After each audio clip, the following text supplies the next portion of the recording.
We have with us what can be empirically called our most popular guest. I think that people here on the show listening to it will be surprised to learn that this is our most popular guest. But he is, without a doubt, the world's foremost public authority on UFOs. It is a field that is going mainstream. It is getting more transparency from Washington. He's got a new 3-part docuseries called UFO Revolution, which you can stream for free on Tubi. And before I get to all of the things going on in this world, Jeremy, thank you for joining us, Jeremy Corbell. Again, always appreciate your time. Before I get to what it is that you're chronicling these days most urgently, can you please tell me the starting point on how this became such an obvious lane for you to traffic in as a very smart business model? Because people are unusually fascinated by your expertise. First of all, hey guys, nice to be here again. I hope everybody kind of has seen what the last year has given us with this topic. To answer your question, first of all, there is no authority on UFOs. That's the problem. There is no expert. We don't have all the information. That's become very clear. That's become very clear for decades. So people are trying to catch up, including myself. Now, the way you worded that, a lane for me, it was accidental, man. This isn't a business model. This is something that I'm passionate about. I got interested in this because through George Knapp, who's a great reporter, I realized we're being lied to. And I'm like, what's this big lie about? Why does it really matter? If people are seeing UFOs, they've been reporting it, our military's reporting it, our militaries are filming it. Your government is telling you now that UFOs are real, that they're a craft of unknown origin, that are unidentified, that outpace, outmaneuver, and outperform our greatest weaponry. Then why is this a big secret? We need to talk about this to get to ground truth on what UFOs are, which nobody has a great explanation for. Mike Ryan has seen this documentary, UFO Revolution. I am told that we have a clip here to toss to because, again, people are unusually fascinated by this subject matter and more relevantly, unusually fascinated by recent developments that make this a more fertile time to actually believe with proof some of the things we're seeing and hearing. So let's play a clip from UFO Revolution. What extent will the US government go to plug leaks? I try not to think about it. Best thing you could do perhaps is to get your name out there, become as famous and bulletproof as you can, because if they come after you relating to UFO, that's an acknowledgement that it's real. Access Hollywood starts right now. Join us now as investigative journalist and documentarian Jeremy Corbell. Good to see you. He's an investigative journalist and filmmaker. He's one of the world's foremost experts on the world of the unknown. Oh my God. Worth it. That was certainly my favorite part. That legitimately surprised me, seeing me dressed as Richard Simmons with that bald spot. Yeah, I think we just played that in order to show that. I don't think we want you to comment on you followed Mario Lopez on what what it is that was said there. But Jeremy, when you say that people are lying, like what are the most overt facts that you have that would suggest that we've been lied to for this long? Yeah, it's not a suggestion. If you go back in history and you just look at when people do Freedom of Information Act requests and everything is blacked out, it's overclassification, you've been told by people who ran these programs that there has been an operation to lie to the American public, to diminish it. It's historic fact that Project Blue Book back in the day was a whitewash. The whole point of it was to, quote, demystify the UFO topic, was to get people to stop believing or being curious about the UFO thing. Even the head of Project Blue Book, J. Allen Hynek, later came out and said, yeah, we were told to diminish it and to dissuade the public from being interested. And this was a government program back in the day. So this still keeps going. This keeps maintaining. The problem is that people that run these programs are now speaking publicly. George Knapp and I brought somebody on our show called Weaponized, Dr. James Lakatsky. He was the Defense Intelligence Agency representative for a UFO program that is now famously public. The New York Times helped break that story. And he told us, he told the American public, he told us about one. He said, we have a craft of non-human origin, and we've breached the hull of it. I mean, this is an engineer, a physicist who worked, verified in the UFO programs. You have David Grush testifying under oath to Congress, saying we have crash retrieval programs that are secret. They've been held from the American public. We're trying to reverse engineer these technologies, and that, you know, people have been harmed and hurt for trying to come forward. Actually, he said people have died trying to come forward to talk about this. This is all under oath in Congress. That was the big step. I think that's why we're talking about this now, is because patriots, people that have worked for our country in the intelligence agencies, are now coming forward and saying this is a reality and we can't be blind to it, because if we're blind to it, then we're going to be behind. There is so much staggering evidence out there, and yet when you bring this up in the mainstream, people will, I'm sure you've been called a kook before, people will attack this as some sort of crazy conspiracy theory. And one of the prevailing theories as to why that is because the existence of some other life form, and I know there's a separation. UFOs are not necessarily alien life. And that's one of the big mysteries here. But just merely addressing this and giving it credence challenges a lot of the theologies, pretty much all of them, on this planet. So I guess this is a very roundabout way to ask you this. Is it easier to just cover the whole thing up and just treat it like this can't possibly exist, so we ignore it? Is that an easier cover-up than what if the actual cover-up is what you actually know is possible on this planet about technology or military advancements is pretty much just the tip of the iceberg, and the real secret here is what our capabilities are? Right. I mean, so this is the thing. Look, I've seen the climate change even on this show. Don't think I forgot the first time I was on the show. I was getting some words from somebody back there. Look, that's the thing.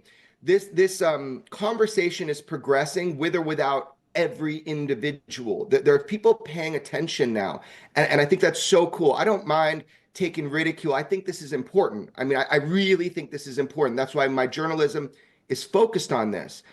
You can attack people saying it, but we got to go to what are the facts? What's happening? You've now had 6 people testify in front of Congress telling you about the reality. You've had New York Times break stories. You have whistleblowers coming forward. A lot of times people come forward through the media, through TV, through movies. That's just like the way it has to happen if you don't have the microphone at Congress. So the climate has completely changed about this subject. Now, why the secrecy? This is something that I'm still trying to understand after all this time of working on it.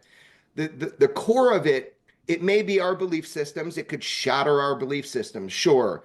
But really, I think there was good reason at the beginning. During the atomic era, when we started lighting off nukes and being able to blow up the world, you know, I think that there was a secrecy that was put in place, a kind of architecture for our safety is kind of the idea for national security, but also just security of our planet. So I think what's happened is you see that the UFO topic at first was being covered up, because if this is true, we better get a handle on these technologies. If we can exploit this technology and get a technological advantage, whatever nation does that first, they win. If we can replicate these craft, if we can replicate what they do, it appears to be a different form or understanding of physics by the way these craft move. That's famously shown by the 2004 Tic Tac case with Commander David Fravor, who chased a UFO for the United States military. He testified in front of Congress. So my thought is that is the reason the secrecy was first initiated, was to try to exploit the technologies before Russia, before China. You might have had Representative Gallagher on this show before, if I recall. He talked about that. It's called strategic surprise. So maybe that's the reason. However, now we know UFOs are real. You've been told that, but that's as far as it's gone, and you can't put that away. Once that's been said, there are more questions coming. Now, is this going to shake the foundations of what we think about the universe, about us, about if you're religious, about your religion? I don't know.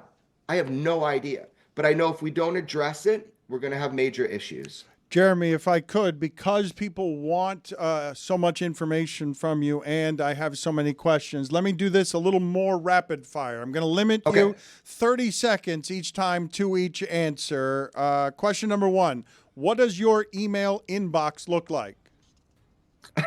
It looks like a slot machine in Vegas at midnight. It's just constant. Of just people telling you, I saw this over here and it looked like a jellyfish and it was flying 100,000 miles an hour? All around the world, 24/7, UFOs are seen, they're filmed. People also just want to tell me their experiences. You know, people you wouldn't imagine, they say, you know, this is not for public, this is for you to know as a data point in your research. It's incredible the amount of people that hit me up every day. You must be sitting on a lot of leaks. What's your process to confirm? Great question. People get really mad that I sit on information. They say, well, if I just took my emails and put them out on the internet, it's not going to help anybody because the signal to noise, I take years. George Knapp and I have our own methods and our own sources. If we get leaks to us, if people leak stuff to us as journalists, it's a catch-all. We take them in. We have to vet, verify who's the person. Can they stand behind that? Can we see their documents? Is the video worthy of putting out to the public? People also try to trick us all the time. They would love for me to make a mistake, to put something out that is easily explainable later. People try. So my process is trying over years with each case to see if I can verify the individuals and the information. Only 31% of Americans trust the mainstream media. It's a record low. Do you think Americans now prefer to believe independent journalists like you?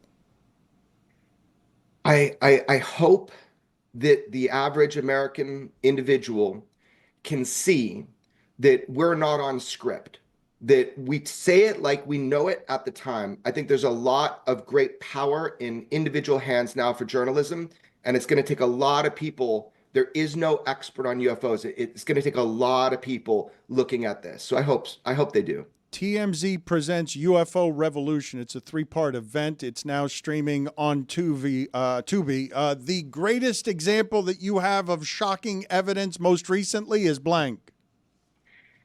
You know, in my series, the most recent one is there was a military filmed, it looks like the gimbal UFO, that very famous one that's gone all over the media in black and white. This footage looks green.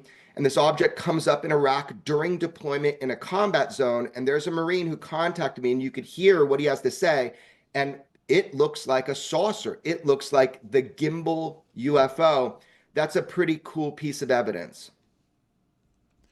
Does the government plan to tell us at any time soon that something is about to arrive from another place and land here in 2027? Right. So this is something people are taking out of context that I talked about in my show. I am not saying that. I am saying I believe that to be a lie. And the reason why I put that in the show, and people clip it to make it sound like I'm saying that, I'm saying I believe it to be a lie. And the reason I'm saying that is because there's like a whisper campaign within journalists and within our community. We've all heard it, that this is all preparation of the battlefield and there's some craft coming. I don't buy that for a second. I know the origin of it. I've tried to run it down. So I was trying to warn people of being told what I consider to be that lie. And look, if I'm wrong, we're all screwed. Not to turn this into a political discussion, but the current president has gone on podcasts and has been asked about aliens, and he's shown a genuine interest to declassify everything that there is out there. And he's certainly now dealing with big tech and a lot of billionaires that have gone into space. Are we now more likely than ever with this administration to get more clarity, more transparency around this stuff? Yeah, I mean, look, words are cheap. Everybody has said that they want to have more transparency on UFOs. Bill Clinton, he actually tried to get transparency on UFOs to the American public. I don't know who's controlling that information, but presidents before haven't been able to. Is it different this time? Well, I definitely know that some of the people that have been vocal about transparency on this are now in this administration. So I do hope, I don't think transparency on this is going to come from our government. I think it's going to come from civilians and journalists. Jeremy, I appreciate your time. We appreciate your perspective. Thank you for being on with us. I look forward to seeing this on Tubi. What you did to me there was unfair. It's a bit horrifying and delightful. Thank you. I appreciate it, Jeremy. Yeah, man, you did it to yourself. You wore the costume. Hey, guys, thanks so much. I'll see you next time. Thank you for covering this. Yes, sir. Thank you for your work. A lot of people really like him. I have an email I've been sent here that I find fairly shocking, and I just want to put it on all of you and see what you think. Reporting from Georgia, an emailer writes in, the people who cut the TSA line were Scott Van Pelt and Matthew Berry. Whoa. Can you confirm? That silence is damning. I mean, that's that report, yeah. That is that report. That's interesting. I'm gonna see if I can find out right now whether FaceTime Scott Van Pelt right now. Would you like me to do that? Yeah. All right. This is Talented Mr. Rhoda. all right. Let's see if we do this. This is usually my move on Mystery Crate. This is going to be embarrassing. Hello, Kyle. People love that, by the way. They just love it. All right, I'm going to do Wait, it. take your shirt off, Dan. That's how you yeah. normally do this, I right? shouldn't do it. It is a fleshy do it. colored hoodie. Tell him you're on. He's on air. I will tell him. We need to get to the bottom of this. Put the mic I closer shouldn't to the be mic doing so this. we I can. This No, is you my can't- you UFO. actually, well, called we are not him. bound by FCC rules. I haven't called him in a long time. I'm hoping he doesn't answer. We're not live right now. I'm not even sure the FCC is It's around only anymore. partially illegal what we're doing. He'll answer. He loves you. I don't want him to answer right now. I don't want to put him in this position, but you guys put me in this How do you position. imagine SVP answers? Hey, Denny. What's up, man? Yes. Go. Okay, he did not answer. Go for Scott. But I want to accuse him of it publicly. Everyone, go ahead and accuse him of it publicly. Say it's being reported from Georgia via email. I did want to talk to Greg Cody about something that he was maintaining earlier that I thought to be a fairly shocking viewpoint, which is he came out and said that athletes need to do better about not getting robbed. Yeah. I wish we lived in a world where we didn't have to worry about burglars, but I think it's axiomatic that the richer you are, the more likely your home is to be targeted. And if I'm an athlete making 40, 50 million bucks a year and I hear about all this, guess what?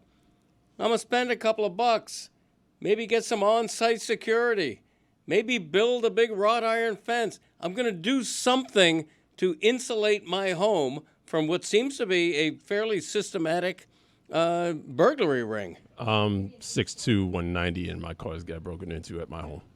I'm not that big of a guy. Are we victim shaming? I think Al Golden's 6'3". I gave you 6'4.5". That's as low as I'm gonna You go. show me a picture of him standing next to Kyle Hamilton, and he's an inch shorter. But he might be standing farther away from the camera. He's also listed 6'3" in his playing Why days. is it a debate how grown. tall he is? Let's just look it up. I'm telling you, not available he's on a Google. Between tall 3 inches. guy, We've Lost okay? information. Greg. And I'm beyond the free membership of Chat GPT now at this point. Yeah. I have to go to a paid model. I'm not quite ready to do that. Dad, how tall are you? I am 5'9". This is a new and unimproved Dan Le Batard Show with the Stugotz. Gamble on by DraftKings.